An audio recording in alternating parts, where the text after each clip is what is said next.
اما بعد اعوذ باللہ السمیع العلیم من الشیطان الرجیم بسم اللہ الرحمن الرحیم افلا يعلم اذا بؤثر ما في القبور وحصل ما في الصدور ان ربهم بهم يومئذ لخبیر صدق اللہ العظیم صدق رسولہ النبی الکریم ان اللہ وملائکتہ یصلون علی النبی یا ایہا الذین آمنوا صلوا علیہ وسلموا تسلیما الصلاۃ والسلام علیکم وعلی آلک واصحابک یا سیدی یا حبیب اللہ اللہم صلی علی سیدنا و مولانا محمد معدن الجود والکرم وآلہ وصحبہ وبارک وسلم۔ تمام تعریفیں اللہ تعالیٰ جل مجدہ الکریم کے لیے، ہر قسم کے درود و سلام نبی مکرم سید عالم صلی اللہ علیہ وسلم کی ذات والا صفات کے لیے حمد و صلاۃ کے بعد اللہ تبارک و تعالیٰ نے قرآن مجید میں فرمایا افلا یعلم اذا بؤثر ما فی القبور، فرمایا کیا تو نہیں جانتا کہ جب وہ ساری چیزیں اٹھائی جائیں گی جو قبروں کے اندر موجود ہیں، وہ اٹھایا جائے گا، وہ باہر نکالا جائے گا جو قبروں میں ہے، وَحُصِّلَ مَا فِي الصُّدُورِ، اور جو حقیقتیں تمہارے سینوں میں چھپی ہیں وہ کھول دی جائیں گی، جو راز تمہارے اندر دفن ہیں وہ سارے فاش کر دیے جائیں گے۔ ان ربہم بہم یومئذ لخبیر، فرمایا بے شک تمہارے رب کو اس دن کی ساری خبر ہے، اسے پتہ ہے اس دن کیا ہونے والا ہے۔ انسان اپنی زندگی میں بہت سارا میک اپ کر کے رکھتا ہے، اپنے اوپر بہت سارے خول چڑھا کے رکھتا ہے، دولت کے، اقتدار کے، تعلیم کے، جھوٹ کے، ملمہ سازی کے۔ وہ جو بنا ہوتا ہے دراصل وہ ہوتا نہیں، اس کے لفظوں پہ، زبان پہ کچھ باتیں اور ہوتی ہیں اور سینوں کے اندر راز کچھ اور ہوتے ہیں۔ اللہ فرماتے ہیں وَحُصِّلَ مَا فِي الصُّدُورِ، میں وہ حقیقتیں باہر نکالوں گا جو تمہارے سینوں کے اندر چھپی ہوئی، راز کھلیں گے قیامت کے دن، راز کھلیں گے۔ راز دنیا میں بھی کھل جائے تو بندہ پریشان ہوتا ہے، لیکن نبی پاک علیہ السلام نے اس بات پر کس قدر زور دیا، فرمایا مسلمان کی پردہ پوشی کرنا، اللہ تمہاری پردہ پوشی کرے گا، راز نہ کھولنا۔ اس کا مطلب ہے راز کھلنے کا بڑا نقصان ہوتا ہے۔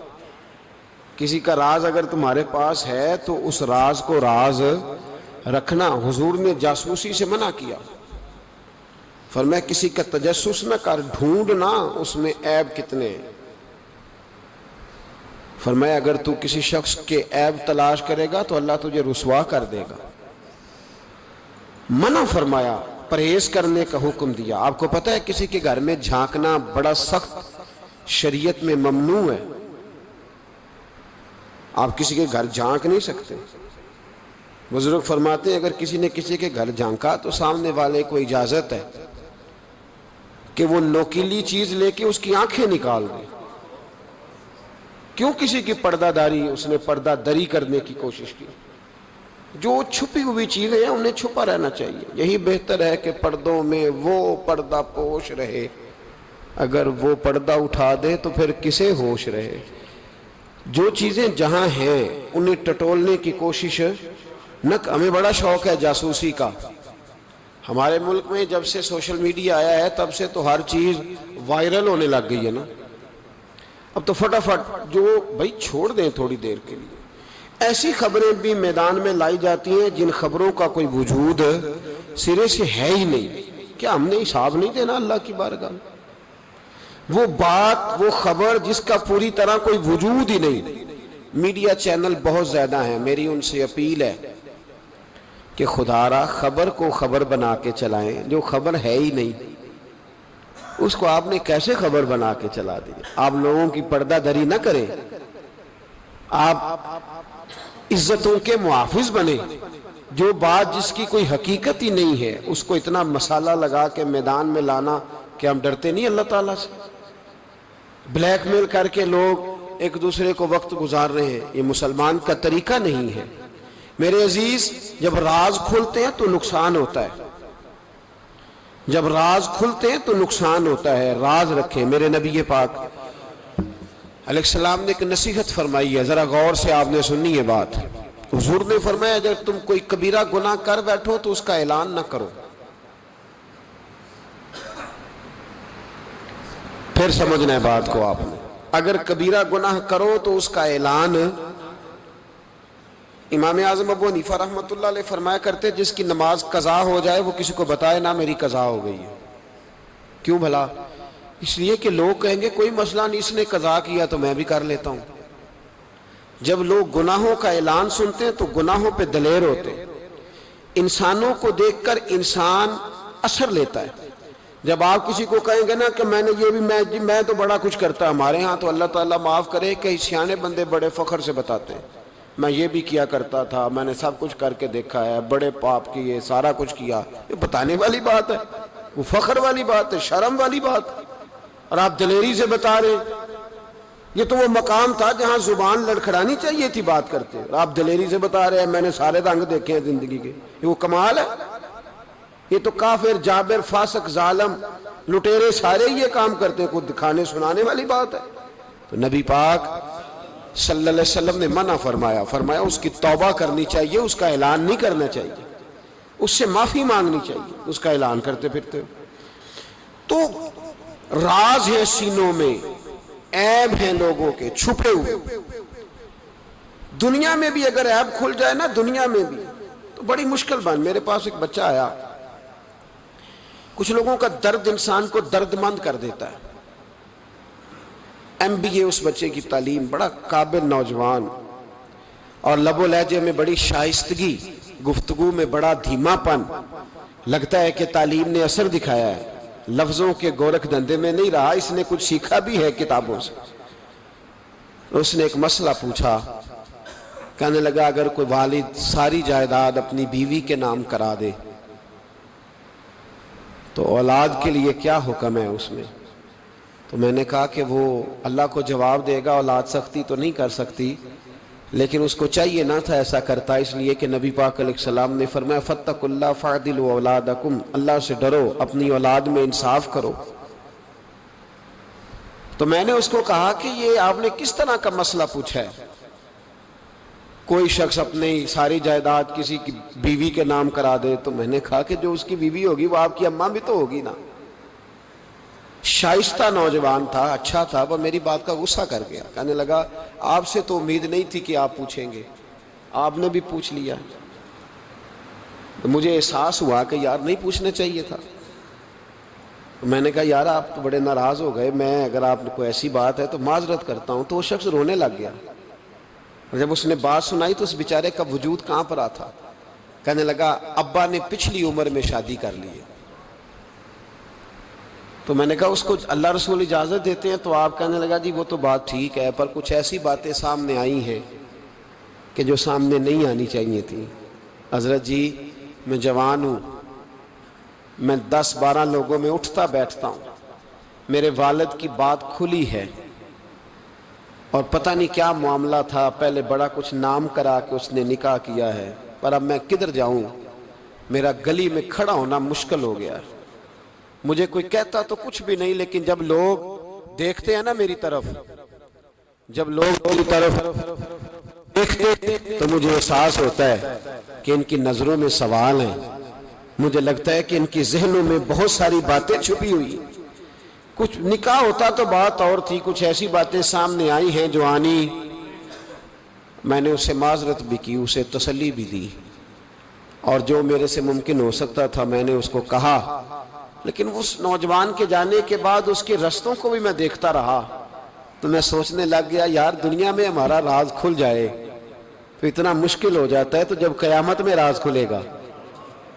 دنیا میں دیکھیں نا, ہمارے ہاں لوگ اگر برا جانتے بھی ہیں تو وہ اللہ ماشاءاللہ معاذ اللہ غیبت کرتے ہیں, سامنے آ کے بات یہی مزاج ہے نا معاشرے کا کہ لوگ بہت بڑا ظلم کرتے ہیں، اپنی جان پر غیبت کرتے ہیں، سامنے آ کے بات تو قیامت میں تو ہر چیز سامنے ہوگی، ہر چیز سامنے آ جائے، کھل کے بات سامنے آئے، کس نے کیا کیا، اپنے عہدے کے ساتھ جس جگہ وہ بیٹھا تھا اس منصب کے ساتھ اس نے کتنی وفا کی یہ بھی پتہ چلے گا، کتنا دھوکہ دیا یہ بھی خبر ہوگی۔ بہت سارے لوگ جعلی ڈگریاں لے کے نہیں بیٹھے ہوئے، لے لیا نا عہدہ، ان کی تنخواہ جائز ہے ان کے لیے، بولے تو یہ راز کھلے گا کہ نہیں کھلے گا قیامت میں؟ حد ہو گئی اس ملک کے اندر کہ یہ 1 درجن بندے کی بات نہیں، یہ 1.5 درجن بندہ نہیں، یہ تو کیا بتائیں۔ اور ہم دنیا میں اپنا کون سا منہ لوگوں کے سامنے کریں کہ یہ ایک لائن ہے لمبی، ڈگری جعلی، کاغذ کا ایک ٹکڑا لیا تو وہ بھی جعلی۔ میرے عزیز یاد رکھیں اور ضرور اس پر غور کریں، یہ چیزیں جب قیامت میں کھلیں گی تو مسائل پیدا کریں گی، اور اللہ کہتا ہے میں کھولوں گا، میں یہ تمہاری چیزیں، جو ٹیچر، جو ڈاکٹر، جو کلرک، جو بیوروکریٹ 2 سال کی چھٹی لے کے سیر کرنے چلا جاتا ہے اور وہاں لکھ کے دے جاتا ہے کہ میں مجھے بخار چڑھا ہوا ہے، میں تو بڑا سخت بیمار ہو گیا ہوں، تو میرے اندر کا سارا نظام گڑبڑ ہو گیا، دوائی لینی ہے، ٹھیک ہے چھٹی مل گئی، قانون میں کمزوریوں کا فائدہ اٹھایا، تو جب قیامت میں راز کھلے گا یہ تو سیر کرنے گیا تھا، موج کرنے گیا تھا۔ یہاں تو لوگ نوکری لے کے خوشحال ہو جاتے ہیں، کہتے ہیں جی اللہ کا بڑا فضل ہے میں 2 گھنٹے جاتا ہوں۔ میں نے کہا فضل نہیں، یہ آزمائش ہے، یہ شرم والی بات ہے جو دلیری سے تو کہہ رہا ہے، یہ شرم حیا والی بات ہے۔ تو 8 گھنٹے کی، میں نے پہلے بھی بتایا تھا، محدث اعظم پاکستان حضرت مولانا سردار احمد صاحب رحمۃ اللہ تعالی علیہ ایک استاد کو رکھنے لگے ادارے میں پڑھانے کے لیے، استاد کے ساتھ وظیفہ طے ہوا، سمجھ لیں کہ 10,000 روپیہ تجھے ماہانہ دیں گے، صبح 8 بجے سے لے کر 1 بجے تک تو نے پڑھانا ہے۔ استاد نے سائن کر دیے پڑھاؤں گا، تو آپ فرمانے لگے استاد جی آپ روٹی نہیں کھائیں گے اس دوران، پیشاب نہیں آئے گا آپ کو، پانی نہیں پیئیں گے؟ حضور پینا ہے، تو فرمانے لگے لکھا کیوں نہیں؟ آپ نے مسلسل 1 بجے تک بیٹھنے کا لکھ دیا ہے، تو بتائیں جب آپ پیشاب کرنے جائیں گے تو وہ آپ کا کام کہاں لکھا جائے گا؟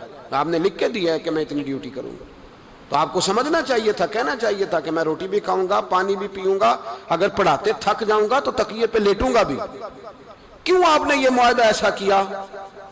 تو وہ شخص کہنے لگے حضور آپ میری رہنمائی فرمائیں، فرمایا یہاں لکھو کہ میں مسلسل، تو کسی بندے کی پہنچ ہی نہیں ہے کہ وہ اتنا بیٹھ سکے۔ تو ہمارے ہاں جب یہ چیزیں قیامت میں کھلیں گی تو کیا بنے گا؟ آج راز کھلتا ہے تو آزمائش کھڑی ہو جاتی ہے، وضاحتیں کر کر کے لوگ تھک جاتے ہیں، جب قیامت میں راز کھلے گا۔ میں تاجر کی بات بعد میں کروں گا، میں سیاستدان کی بات بعد میں کروں گا، میں پہلے پیر صاحب کی بات کرتا ہوں، پہلے علامہ صاحب کی بات، میں اپنی ذات سے شروع کرتا ہوں۔ ایک شخص پیر بن کے بیٹھ گیا، علامہ صاحب درویش مصلح بن کے بیٹھ گیا، لوگوں نے اپنی عقیدتوں کی جبین اس کے سامنے جھکائی، لوگ کئی راتیں اس کے سامنے ہاتھ باندھ کے کھڑے رہے، اس کے لیے لوگوں نے محبت کے سارے تقاضے پورے کیے، اپنی جیب کاٹ کے اس کی خانقاہ کو چلایا، اپنی جائز کمائی اس کے ہاتھ پہ رکھ کے لوگوں نے ایک ادارہ چلانے کے لیے اسے کہا، لوگوں نے اس کی گاڑی کو چوما۔ میں لاہور میں تھا چند دن پہلے، تو گٹر کے اندر گاڑی کا ٹائر چلا گیا، تو میں نے بچے سے کہا کہ کوئی ایسی چیز منگائی جائے، کوئی لکڑی ایسی ہو جائے جو پیچھے رکھی جائے تو گاڑی کو پیچھے موڑیں گے۔ آپ یقین کریں 5-6 لوگ دوڑے آئے، انہوں نے کہا ہم اٹھاتے ہیں آپ گاڑی پیچھے کریں، تو میں نے کہا کپڑے بھر جائے، کہنے لگے حضرت صاحب چھوڑیں کپڑے بدل بھی جائیں گے، ہمیں اللہ نے موقع دیا۔ تو ان لوگوں کے منہ تک وہ پانی جا رہا تھا، لیکن وہ گاڑی اٹھا رہے تھے، تو ہم لوگوں نے حساب نہیں دینا ان عقیدتوں کا، ان محبتوں کا جواب نہیں دینا؟ اتنی عقیدت کو شخص کرے کہ وہ گندا پانی منہ تک لے جانا پسند کرے کہ یہ شخص نیک ہے تو میں نے اس کی نوکری کرنی ہے، تو اگر وہ شخص جھوٹا ہو، اگر وہ شخص بنا ہوا ہو، اگر وہ اپنا قد اونچا کرنے کے لیے مذہب کا نام استعمال کر رہا ہو، مذہب اس کا مشن نہ ہو، بلکہ مذہب پیسے کمانے کے لیے اس نے اختیار کیا ہو، دولت اکٹھی کرنے کے لیے، تو آج تو چلو ٹھیک ہے، لوگ بیچارے عقیدتوں اور محبتوں کا خراج دیتے رہیں گے، لیکن وَحُصِّلَ مَا فِي الصُّدُورِ، جب قیامت میں پردہ کھلے گا، قیامت میں پردہ کھلے گا. میں نے کہا تھا کچھ جمعے پہلے، پھر بات دہراتا ہوں. ایک درویش شخص ہیں، وہ کہتے ہیں میں زندگی میں کبھی نہیں کام پا، پر ایک طوائف مجھ پہ راشا طاری کر گئی. طوائف کہتا ہے میں نے جبہ کبہ پہنا تھا، طوائف میرے پاس سے گزر رہی تھی، تو میں نے اس کو کہا کہ بچے باز آ جا، اللہ اللہ کیا کر، چھوڑ دے. تو اس نے نقاب آگے کر لیا، کہنے لگی بابا میں تو آپ کی بات پر عمل کروں گی، پر ایک جملہ کہنے کی اجازت ہے؟ تو میں نے کہا بیٹی کہہ لو.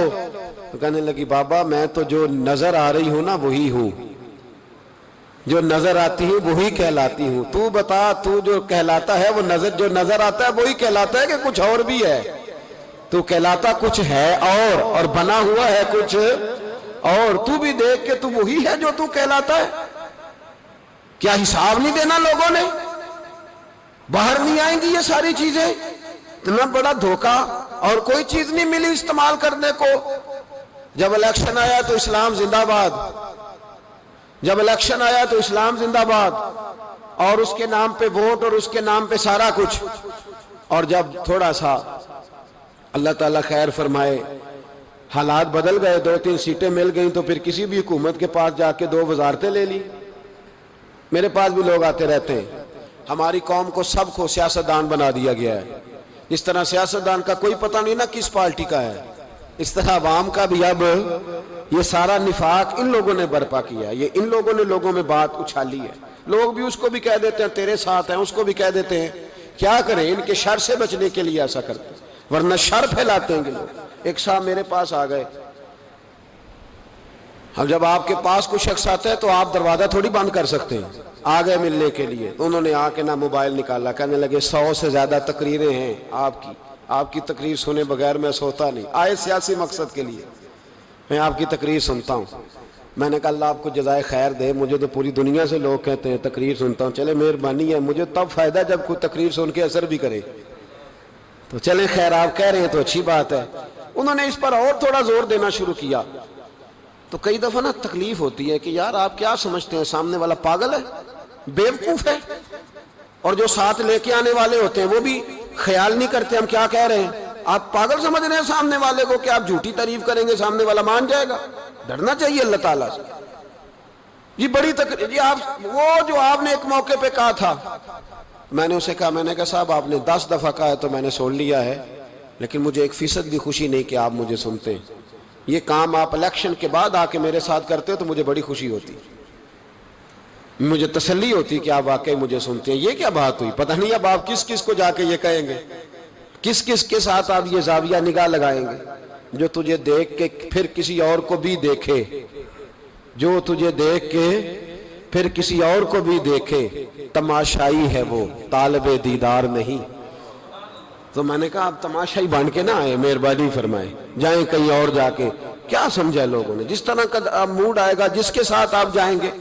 اب تو اتنا ماحول عجیب ہو گیا. پہلے کو کسی بزرگ سے ملتا تھا نا، کسی کو نیک سمجھ کے تو کہتا تھا حضرت میرے لیے دعا کرنا.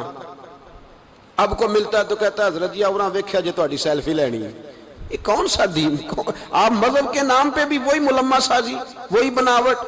تو جب راز کھلے گا، وَحُصِّلَ مَا فِي الصُّدُورِ، جب سینوں کی چیزیں باہر آئیں، میں کہتا ہوں آج راز کھل جائے. مشکل ہو جاتا ہے، لوگ وضاحتیں دیتے پھرتے ہیں. جب قیامت میں راز کھلیں گے، سب سے پہلے دیندار شخص کو دیکھنا چاہیے. میرے نبی پاک علیہ السلام نے فرمایا سب سے پہلے جہنم میں ریاکار عالم دین کو ڈالا جائے گا. عالم کو سب سے پہلے دوزخ میں ڈالا جائے گا، اس لیے کہ اس نے اپنا قد اونچا کرنے کے لیے دین کو ٹیشو پیپر بنایا. یہ تو بات ہو گئی دینداروں کی. ایک سیاستدان نے نعرہ لگایا، اس نے کہا روٹی دوں گا، کپڑا دوں گا، مکان دوں گا. ایک بعد میں پھر آ گیا، اس نے کہا تحفظ دوں گا. ایک تیسرا آ گیا، اس نے کہا میں فلاں کر دوں گا. آتے رہے لوگ، بیچارے مجبور ہیں، پریشان ہیں. ہمارے ملک میں PhD کرنے کے بعد لوگوں نے چائے کے ڈھابے بنائے ہوئے ہیں. لوگ آزمائش کا شکار ہیں. کدھر جائیں؟ سیاستدان کے پیچھے لگ گئے. لوگوں نے نعرے بھی لگائے، لوگوں نے اپنی جیب سے پوسٹر بھی اس کے بنوا کے چسپاں کیے ساری اس کے پیچھے لوگ لگ گئے. اب ہمیں تو نہیں نہ پتا تھا کہ وہ تو غریبوں کے جذبات سے کھیل کر اپنا قد اونچا کرنے جا رہا ہے. وہ تو ہوس اقتدار کا پجاری ہے. وہ تو صرف کرسی کے لیے لوگوں کے جذبات سے کھیل رہا تھا. اس نے تو اتنے زبردست نعرے اس لیے سکھائے تھے کہ لوگ میرے پیچھے لگ جائیں. کسی کی مجبوری کا نام لے کے اسے پیچھے لگا کے پھر وہ اپنے ذاتی مفادات لینا چاہتا تھا. اللہ فرماتے ہیں دنیا میں تو دھوکہ دے لے گا پر وَحُصِّلَ مَا فِي الصُّدُورِ، میں راز کھول دوں گا. ایک حدیث سنانے لگا جو آپ نے رٹ کے یاد کرنی ہے. کر لیں گے انشاءاللہ؟ بولیے سارے کہیے انشاءاللہ. کر لیں گے یاد ماشاءاللہ سے. سنیں، ابو داؤد شریف میں، ترمذی میں حدیث ہے. نبی پاک علیہ السلام نے فرمایا کچھ لوگوں کی پشتوں پر اللہ قیامت میں جھنڈے گاڑ دے گا. پشت ہوتی ہے نا، پشت، مقعد، سرین، اس پر اللہ جھنڈا گاڑ دے گا، وجود کے ساتھ لگا دے گا. حدیث صحیح عرض کر رہا ہوں. حضرت انس بن مالک رضی اللہ تعالیٰ عنہ حدیث کے راوی ہے، فرمایا جھنڈا پشت کے ساتھ گاڑ دیا جائے گا اور اونچا جھنڈا ہوگا قد سے. تو لوگ سارے کہیں گے یا اللہ یہ کون ہے، کون ہے یہ؟ تو رب کریم فرمائے گا یہ اپنی قوم کا غدار ہے. یہ اپنی قوم کا، ان کے جھنڈے یہاں نہیں لگیں گے، ان کے جھنڈے وہاں بھی لگیں گے. میرے نبی پاک علیہ السلام نے فرمایا غداروں کی پشتوں پہ اللہ جھنڈے لگائے گا اور یہ جھنڈے لگیں گے اور جب لوگ پوچھیں گے یہ کون ہے تو کہا جائے گا وہ یہ ہے جس کو قوم نے امانت دار سمجھ کے سربراہی دی پر یہ غدار نکلا. قوم نے اعتماد کیا، امانت دار سمجھ کر یہ غدار نکلا. یاد رکھنا تمہارے جھنڈے لگیں گے. آج تمہاری گاڑیوں پہ سرکاری جھنڈے ہیں، آج تمہاری بڑوں پجاروں پر سرکاری جھنڈا ہے. قیامت میں تمہاری پشت پر غداری کا جھنڈا ہوگا، غداری کا. اور میرے نبی پاک علیہ السلام نے فرمایا غریبوں کو اللہ قوت دے دے گا اور جو تکبر کرنے والے تھے انہیں اللہ کیڑیوں کی شکل عطا کرے گا، چیونٹیوں کی شکل، کیڑے مکوڑے بنا دے گا اور غریب پیروں کے نیچے مسل کے جائیں گے. وقت تھوڑا رہ گیا. وَحُصِّلَ مَا فِي الصُّدُورِ، فرمایا تمہارے سینے کے سارے راز اللہ باہر نکال دے گا. فاش ہو جائے گی ہر چیز، کھل جائے گا سارا، آئینہ باہر آئے گا. تمہیں وہ سارا کچھ بھگتنا ہے. کتنے بادشاہ گزرے آپ کے ملک میں، کتنوں کی قبروں پہ لوگ فاتحہ پڑھنے جاتے ہیں، کتنے ہیں جن کا اب نام ہوتا ہے، تصویریں لگی ہوئی ہیں پارلیمنٹ میں. اس سے زیادہ کوئی شے ختم ہو گئی بات. کدھر گئے ہمارے تو نوجوانوں کو یاد بھی نہیں. کیا کسی نے کمال کر لیا وزیر اعظم بن کے؟ کیا اس نے کر لیا؟ ختم ہو گئی بات. خدا را جو آپ ہیں آپ وہی بیان کریں، دھوکہ نہ دیں، ورنہ یہ راز جب کھلے گا. میرے نبی پاک علیہ السلام نے فرمایا بہت بڑا تاجر قیامت میں اللہ کی بارگاہ میں کھڑا کیا جائے گا. اللہ اس کے بچوں کو بھی بلائے گا، کہے گا تمہیں پتہ ہے تمہارا مال حرام ہے، ناجائز ہے، تمہارے باپ نے دھوکے سے کمایا ہے. تو نبی پاک علیہ السلام نے فرمایا، امام سیوطی نے حدیث لکھی ہے، نبی پاک فرمانے لگے وہ اولاد اپنے باپ پہ مقدمہ کر دے گی. وہ جن کو دے گیا نا کہ وہ والا پلاٹ بھی تیرا، وہ والا بھی تیرا، وہ والا بھی، وہ مقدمہ کر دے گا. وہ کہیں گے اے اللہ ہم نے اسے کہا تھا ہمیں ناجائز مال دے، اس سے پوچھ اس نے کیوں کمایا. میرے مصطفیٰ کریم علیہ السلام فرماتے ہیں احد پہاڑ کے برابر اس کی نیکیاں ہوں گی، لیکن جرم یہ ہوگا کہ کمائی حرام تھی، تو اللہ کریم ان بچوں کے مقدمے کی وجہ سے باپ کو جہنم میں داخل کر دے گا. یہاں وہ سخی بھی بن کے گیا ہے، یہاں وہ کہتا، وہ کہانیاں سنایا کرتا تھا کہ میں بڑی محنت سے آگے گیا ہوں. وَحُصِّلَ مَا فِي الصُّدُورِ، میں تمہارے سینوں کی چھپی چیزیں راز کھول دوں، راز فاش ہو، تمہیں ہر چیز دیکھنی پڑے گی. میرے رسول پاک علیہ السلام کی ایک حدیث بڑی انفرادی ابن حجر نے لکھی. میں تو اس حدیث کو پڑھ کے میں نے کتاب بند کر دی. میں نے کہا اللہ ہمیں معاف کرے. نبی پاک علیہ السلام نے فرمایا جس کو امین بنایا گیا اور اس نے خیانت کی، وہ کسی جگہ کا بھی امین تھا، وہ ممبر رسول کا امین تھا یا ڈاکٹر کی کرسی کا، وہ کسی سکول کے ادارے کا امین تھا یا حکومت میں کسی عہدے پہ، جسے امین بنایا گیا. توجہ ہے میری بات پر؟ جسے امین بنایا گیا اس نے خیانت کی، تو اس نے جس چیز کی خیانت کی ہوگی وہ چیز قیامت کے دن اس کی گردن کے ساتھ لٹکی ہوئی ہوگی. گردن کے ساتھ. محبوب فرمانے لگے ایک شخص آئے گا اس کی گردن پر اونٹ بیٹھا ہوگا. اور حدیث کے لفظ یہ ہیں، حضور فرماتے ہیں مجھ سے فریاد کرے گا کہ یا رسول اللہ میری مدد کرے، تو میں اسے کہوں گا میں نے تجھے سمجھایا نہیں تھا، اب تیرے بارے میں اللہ فیصلہ کرے گا. پھر ایک اور شخص آئے گا تو اس کی گردن کے ساتھ، اس نے چونکہ گھوڑے چرائے تھے تو اس کی گردن کے ساتھ گھوڑے لٹکے ہوئے ہوں گے، گھوڑے. اللہ اکبر. تو وہ فریاد کرے گا حضور میری مدد کرے. ذرا یہ چیزیں بھی جاگ کے سنا کرے. آپ شفاعت رسول کے موضوع پر نعرے لگاتے ہیں، پہلے یہ بھی تو دیکھیں نا حضور سفارش کریں گے کس کی، اس پر بھی ذرا غور فرمائیں. وہ جو سبحان اللہ ماشاءاللہ والا عنوان ہوتا ہے اس پہ کہتے ہیں ماشاءاللہ جی آج تو پتہ چل گیا جنتی ہیں. وہ بھائی جنت کی سڑک پہ بھی تو چڑھنا ہے کہ نہیں، اور رستہ بھی اختیار کرنا ہے کہ نہیں، کہ آپ کا خیال یہ ہے کہ آپ کو ہیلی کاپٹر کے ذریعے جنت میں ڈال دیا جائے، کچھ کرنا نہ پڑے. عزیز بھائی، میرے نبی پاک علیہ السلام فرمانے لگے کچھ لوگ ایسے ہوں گے کہ ان کی گردنوں کے ساتھ بکریاں ممنا رہی ہوں گی، گدھے ہنہنا رہے ہوں گے. فرمایا وہ فریاد کریں گے تو میں کہوں گا تمہیں سمجھایا نہیں تھا.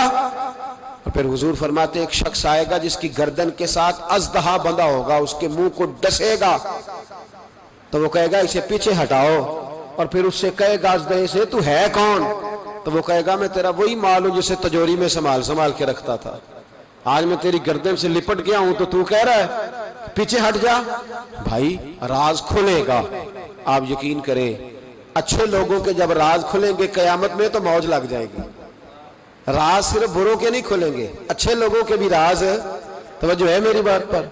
حضرت اویس کرنی بھی آئیں گے جو ساری زندگی راز میں رہے. تو میرے نبی پاک فرماتے ہیں اس شخص نے مکان نہیں بنایا، گھر نہیں بنایا، لیکن جناب اویس کرنی جب جنت میں داخل ہوں گے تو اللہ 70,000 فرشتوں کا جلوس انہیں عطا فرمائے گا. اللہ انہیں 70,000 فرشتوں کا جلوس دے گا. اس جلوس میں وہ جنت میں جائیں گے. ان لوگوں کو اللہ شانیں دے گا. فرمایا راز کھلے گا، راز. قیامت کے دن کچھ لوگ ان کے چہرے 14ویں کے چاند کی طرح چمکیں گے اور انبیاء اور علماء ان کو دیکھ کر رشک کریں گے کون ہے؟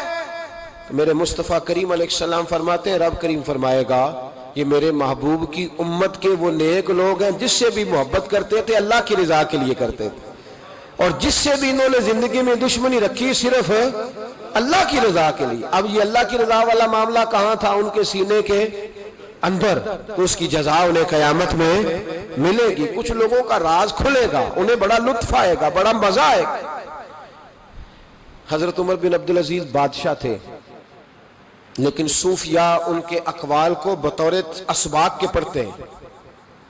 تربیت کے لیے ان کے اقوال اور احوال سنائے جاتے ہیں. حضرت عمر بن عبدالعزیز کے زمانے میں نا ایک سید صاحب کہتے میری 4 بیٹیاں تھیں تو مجھے ضرورت تھی، میری کوئی مدد نہیں ہو رہی تھی. میں درود شریف پڑھتے پڑھتے سو گیا تو مجھے خواب میں محبوب پاک کا دیدار نصیب ہوا. فرماتے میں نے استغاثہ پیش کیا کہ حضور پریشان ہوں، بیٹیوں کا باپ ہوں. تو نبی پاک علیہ السلام نے فرمایا تو عمر بن عبدالعزیز کے پاس جا.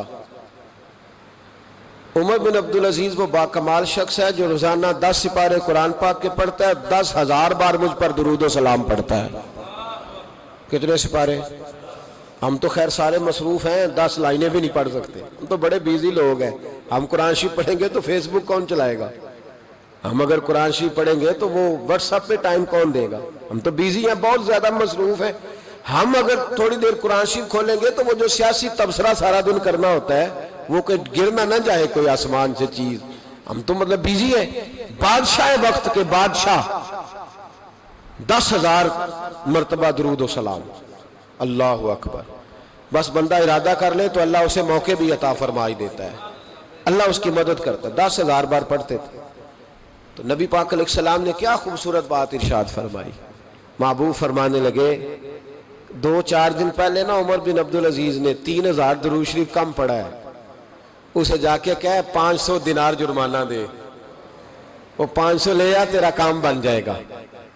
جناب عمر بن عبدالعزیز کے پاس وہ سید صاحب آئے، کہتے میں سمجھا کسی درویش کا نام بتایا ہے، میں سمجھا کسی خانقاہ کے سجادے کی بات ہے، کسی مسجد کے خطیب کی، کسی ادارے کے محتمم کی بات.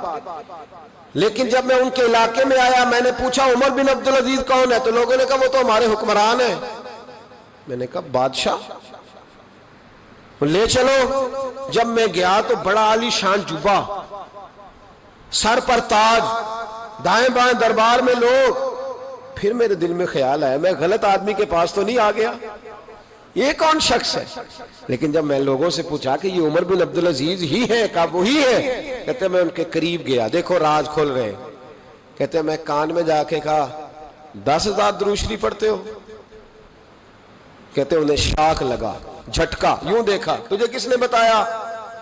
میں نے کہا کوئی ہفتہ سوا پہلے 3,000 کم بھی پڑھا ہے۔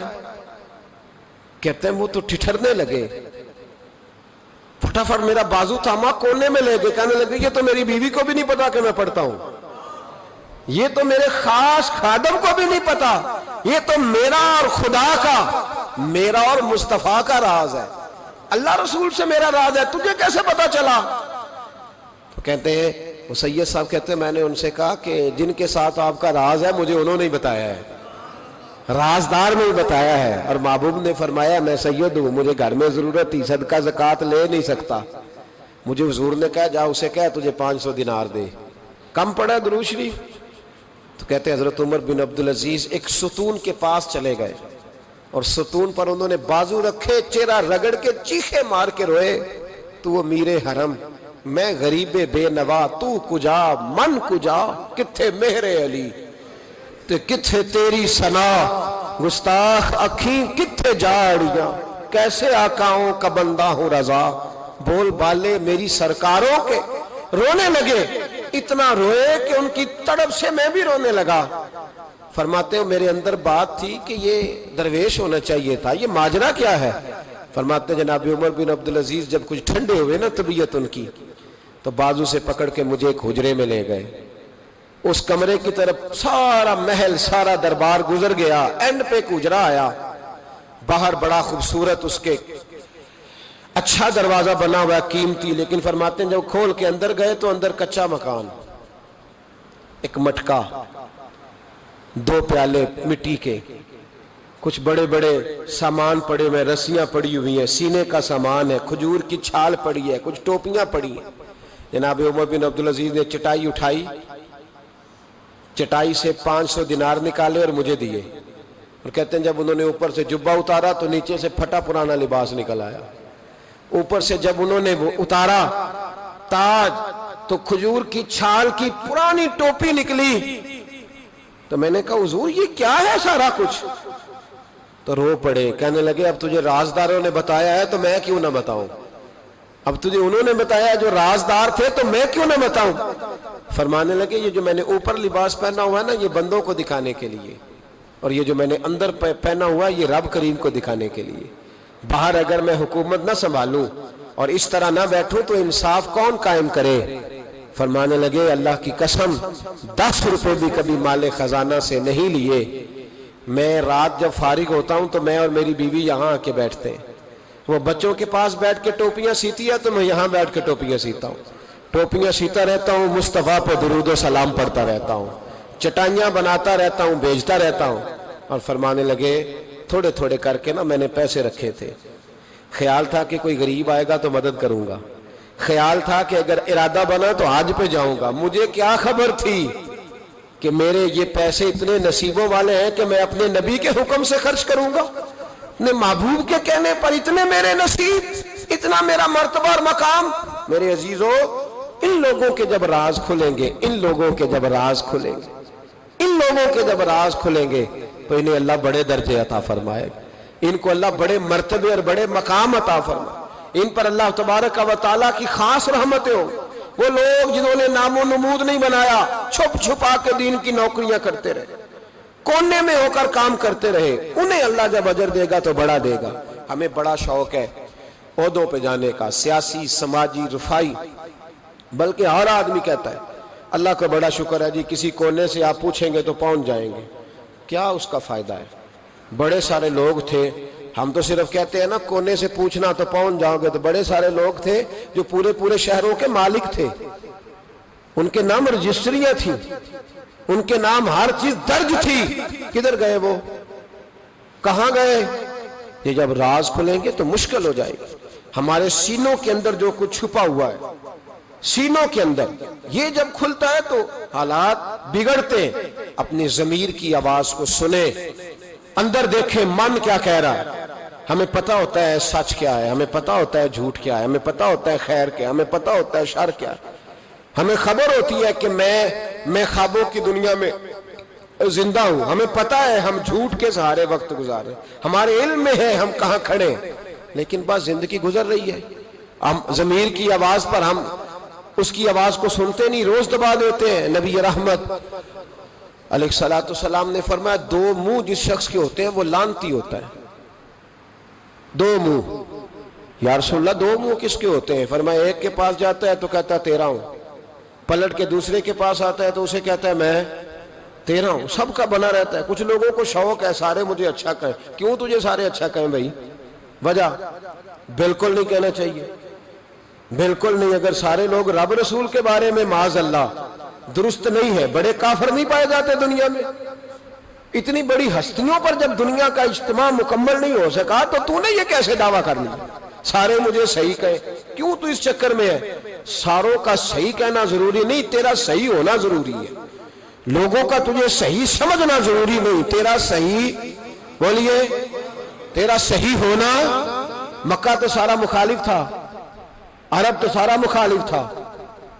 اب اگر بات یہی ہوتی تو پھر ابو بکر صدیق کو چاہیے تھا نا جدھر سارے جا رہے ہیں ادھر جاتے. انہوں نے یہ نہیں دیکھا کہ لوگ کیا کہہ رہے ہیں، انہوں نے یہ دیکھا کہ میرا ضمیر کیا کہہ رہا ہے. اندر دیکھے، اندر سینوں کے راز جو چھوئے، پتہ ہے صحیح کہ کیوں جھوٹ کی زندگی گزارتے ہیں، کیوں دوگلا پالسی سے وقت گزارتے ہیں، کیوں ہم اس طرح کرتے ہیں. اندر دیکھیں، اندر جھانکیں. اندر گواہی دیتا ہے آپ کا کہ حق کیا ہے، سچ کیا ہے. اندر سے پوچھیں. حضرت وابسہ رضی اللہ تعالیٰ عنہ حضور علیہ السلام کے صحابی ہے، کہتے ہیں میں گھر کے اندر تھا تو میرے دل میں خیال آیا میں حضور سے پوچھوں نا نیکی کیا ہوتی ہے اور بدی کیا ہوتی ہے، خیر کیا ہے شر کیا ہے، پوچھوں نا. کہتے ہیں میں گھر کے اندر ارادہ کیا، ارادہ کر کے میں مسجد نبی میں پہنچا تو رش تھا، بہت سارے صحابہ بیٹھے تھے. میں پیچھے بیٹھ گیا تو محبوب فرمانے لگے ادنو منی یا وابسہ، وابسہ میرے قریب آ جا. فرماتے ہیں میں آ کے درمیان میں بیٹھ گیا تو حضور مسکرا کے فرمانے لگے چل اور قریب آ جا. اور قریب آیا تو حضور کہنے لگے ادنو منی، چل یار اور قریب آ جا. کہتے میں اتنا قریب آیا کہ میرے گھٹنے حضور کے مقدس گھٹنوں سے مس ہونے لگ گئے. حضور نے فرمایا کیسے آئے ہو، کیسے آئے؟ کہتے ہیں میں بولنے ہی لگا تھا کہ حضور فرمانے لگے تو بتائے گا کیا پوچھنے آیا کہ میں بتاؤں؟ موج ہے آج، محبوب کا دروازہ رحمت کھلا. فرمایا میں نہ بتاؤں تو کیا پوچھنے آیا تھا؟ کہا حضور آپ بتائیں تو پھر تو کمال ہو جائے. تو محبوب نے فرمایا تو نے زبان سے تو نہیں کہا پر دل میں تو سوچ کے آیا تھا آج حضور سے پوچھوں گا نیکی کیا ہوتی ہے بدی کیا ہوتی ہے. کہتے میرا چہرہ کھل اٹھا. میں نے کہا حضور واقعی آپ اللہ کے سچے رسول ہیں، یہی پوچھنے آیا تھا. نبی پاک نے میرے سینے پہ ہاتھ مارا. میں جا میں نے تیرے دل کو دین کا عالم بنا دیا ہے، اپنے دل سے پوچھ لے، تیرا دل ہی تجھے فتویٰ دے دیا کرے گا. آج کے بعد تیرا دل تجھے بتائے گا کہ نیکی کیا ہے اور بدی. بولیے نیکی کیا ہے اور بدی کیا ہے، تیرا دل تجھے بتائے گا. اس سے فتویٰ لے لے، پوچھ لے نیکی کیا ہے بدی کیا ہے. او بھائی ضمیر کی آواز سنے، پوچھیں یہ آپ کو کیا کہہ رہا ہے. ہمیں پتہ ہوتا ہے ہم غلط ہیں، صحیح نہیں چل رہے. کس بات کا انتظار ہے؟ موت کا، گاڑی کی ٹکر ہونے کا؟ ہم کس بات کا انتظار کر رہے ہیں کہ جب رپورٹ کرائیں تو اس کے اندر کوئی بیماری نکل آئے؟ کس بات کا انتظار کر رہے ہیں جب ڈاکٹر ہمیں کہے کہ بس کھانا پینا بند ہے اب آپ کا، بد دوائیوں پہ، اس وقت کا انتظار ہے؟ لوگوں کو ذرا کوئی بیماری کی کھینچ لگتی ہے تو 4 دن سوچتے ہیں اب میں بالکل نیک ہوں، صحیح ہو جاتے ہیں تو انہی چکروں میں. او خدا کے بندو اندر کی آواز سنو. آپ کے اندر سے روز آواز آتی ہے کہ نمازیں 5 ہیں تو 5 پوری پڑھنی چاہیے. آپ کے اندر سے آواز آتی ہے کہ میری بقا قرآن پاک میں ہے، مجھے قرآن روز کھولنا چاہیے. آواز آتی ہے کہ میں اس درویش کے جا کے آستانے میں بیٹھوں گا تو میں بچ جاؤں گا. کیوں ضمیر کے قیدی بنے ہوئے ہو؟ کیوں خول توڑ کے باہر نہیں آتے؟ یہی تو خول ابو جہل نے طاری کر لیا تھا. وہ کہتا تھا چدراہٹ کا کیا بنے گا، کام کر لوں، یہ کر لوں، وہ، اس خول کو توڑ دو، باہر نکل آؤ، آواز پہ لبیک، کس بات کا انتظار ہے؟ کب؟ جو 35 سال زندگی گزار چکا ہے وہ آدھی جی چکا ہے، آدھی گئی اور باقی آدھی پتہ نہیں ہے کہ پتہ نہیں ہے۔ کس بات کے انتظار ہے؟ جب راز کھلیں گے مشکل ہو جائے گی۔ اللہ بڑے موقع دیتا ہے، اللہ ہمیں سمجھنے کے بڑے موقع دیتا ہے۔ میرے نبی پاک علیہ السلام فرماتے ہیں اللہ قیامت کے دن تم سے پوچھے گا کیا میں نے تمہیں زندگی نہیں دی تھی، تمہیں شعور کی دولت نہیں دی تھی؟ اللہ تم سے پوچھے گا کیا تمہیں سوچنے کی طاقت نہیں دی تھی؟ اللہ تم سے پوچھے گا ٹھنڈے پانی سے تمہیں سیراب نہیں کیا تھا؟ کون سی ایسی نعمت تھی جو تمہارے گھر کے دروازے تک نہیں پہنچائی؟ حضرت ابو الحسن رحمت اللہ علیہ ایک جملہ کہا کرتے تھے اور کمال کرتے تھے، فرماتے تھے قیامت میں لمبی چوڑی بات نہیں ہوگی، دو ہی باتیں ہوگی۔ فرماتے ہیں اللہ پوچھے گا بندے سے، او بندے میں تو تیرا تھا، تو بتا تو کس کا تھا؟ دو ہی باتیں۔ اللہ فرمائے گا میں تیرا تھا، تو بتا تو کس کا تھا؟ اپنے اندر تبدیلی لائیں، اندر جھانکیں۔ یہاں راز کھل جائے تو آزمائش کڑی ہے۔ بتلائیے جب قیامت میں راز کھلے گا کتنی مشکلات ہوں گی۔ اپنے آپ کو سمیٹ لیں، استغفار کثرت سے پڑھیں، توبہ کریں ہر معاملہ، اپنا رجوع اپنے رب رسول کی طرف رکھیں۔ یہ سارا دنیا کا جتنا معاملہ چل رہا ہے یہ سارا ایک چکر ہے، یہ ساری ایک آزمائش ہے، یہ اللہ نے ہمارے ذمہ لگایا ہے کہ تم نے اس سے بچ کے نکلنا۔ یہ ہماری دانش مندی ہے کہ ہم اس طرف توجہ نہ دیں۔ کوئی شخص بھی ایک دن کے لیے مکان خرید کے نہیں رکھتا، وہاں وہ مکان خریدتا ہے جس نے اس نے عمر بھر رہنا ہو۔ یہ دنیا عارضی ہے، 1-1.5 دن کا میلہ ہے، اس پر مکمل خریداری کر کے جم کے نہ بیٹھ جاؤ۔ اس مکان کی طرف توجہ کرو جہاں ہمیشہ رہنا ہے، جہاں ہمیشہ جانا۔ جتنا آپ اپنے دادا جی کا ختم دلاتے ہیں نا، آپ کے بچے بھی آپ کو اتنا ہی دلائیں گے۔ اور جتنا آپ روز کھڑے ہوتے ہیں نا دادا جی کی قبر پہ، بڑی مشکل سے بچے جاتے ہیں، پوتے کوئی نہیں جاتے، بڑی مشکل سے بیٹے، اس سے زیادہ کوئی معاملہ تو آپ کے بعد آپ کا بیٹا 50 سال تک رہے گا، بس ختم، پھر تو قبروں کے نشان تک مٹ جاتے۔ وَحُصِّلَ مَا فِي الصُّدُورِ، فرمایا میں کھول دوں گا راز۔ اس راز کھلنے سے پہلے اپنے رب کریم کی بارگاہ میں حاضر ہو جانا چاہیے، اس کے دروازے نور پر جا کر خیرات حاصل کرنی چاہیے۔ دعا کرتا ہوں جو کچھ کہا اللہ توفیق عمل عطا فرمائے۔ امید ہے آپ سب لوگ خیریت سے ہوں گے۔ اللہ تعالیٰ آپ سب کو اپنے حفظ و امان میں رکھے، آپ کی جان میں، مال میں، عزت و آبرو میں خیر و برکت عطا فرمائے۔ اگر آپ نے ابھی تک اس چینل کو سبسکرائب نہیں کیا ہے تو اس کو سبسکرائب کر لیں تاکہ ہر نئی آنے والی ویڈیو کا نوٹیفیکیشن آپ کو بر وقت مل سکے۔